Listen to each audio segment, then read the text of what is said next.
रिलायंस जियो के टावरों की एलएलसी कार्ड प्लेट व टेलीकॉम कार्ड चोरी करने वाले इंटरनेशनल गिरोह का लोनी थाना पुलिस ने पर्दाफाश किया है, जिसमें 5 अभियुक्त सौरभ अग्रवाल, जहांगीर आलम, मोहम्मद सरफराज, अदीम मोनी और शादाब को गिरफ्तार करने में सफलता हासिल की, जिनके कब्जे से एलएलसी एलएमडी कार्ड प्लेट समेत ब्लैकबेरी मोबाइल बरामद किए गए। साथ ही नेटवर्क कार्ड जिनकी अनुमानित लागत लगभग 3 करोड़ आंकी गई है।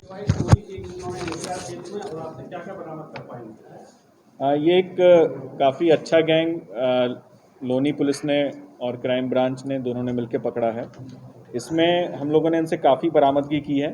इनसे काफ़ी मात्रा में जो नेटवर्क कार्ड होते हैं, LCC card, LMD card, plate एवं अन्य सामान इन लोग के पास से मिले हैं।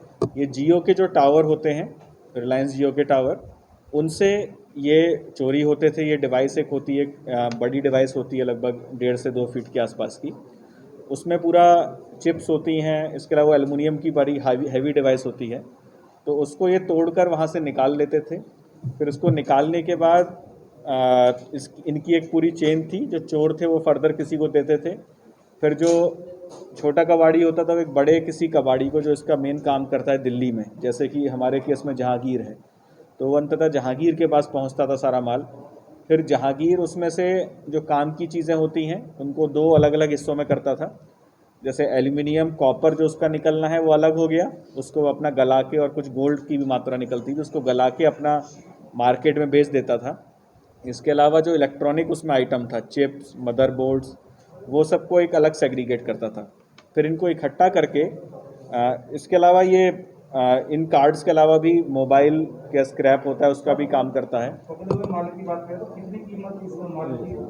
ठीक है, इसमें पूरा ये कलेक्ट करके सारी चीज़ें, चिप्स, मोबाइल्स की, मदरबोर्ड्स, कंप्यूटर की रैम्स, और ये वाली चिप जो जियो टावर्स में, इन सब को ये चाइना में बेचते थे। और चाइना में इनको बेचने का तरीका इनका था कि पहले शुरुआत में जब लॉकडाउन से पहले, लास्ट ईयर से पहले, इसने, जैसे जहांगीर है, जहांगीर ने लगभग 15-16 इसकी ट्रिप्स चाइना में हुई हैं। चाइना में ग्वांगजू और शेंजन में, वहाँ पर ये तब फिज़िकली लेके जाते थे।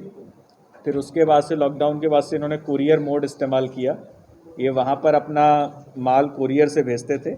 कुरियर में, चाइना में इस माल की खपत ज़्यादा है, क्योंकि वहाँ से वो इस पुराने माल को यूज़ करके एक रीफर्बिश करके नया माल में इन सब चीज़ों को यूज़ करते हैं, नई डिवाइसेस में, नई चीज़ों में।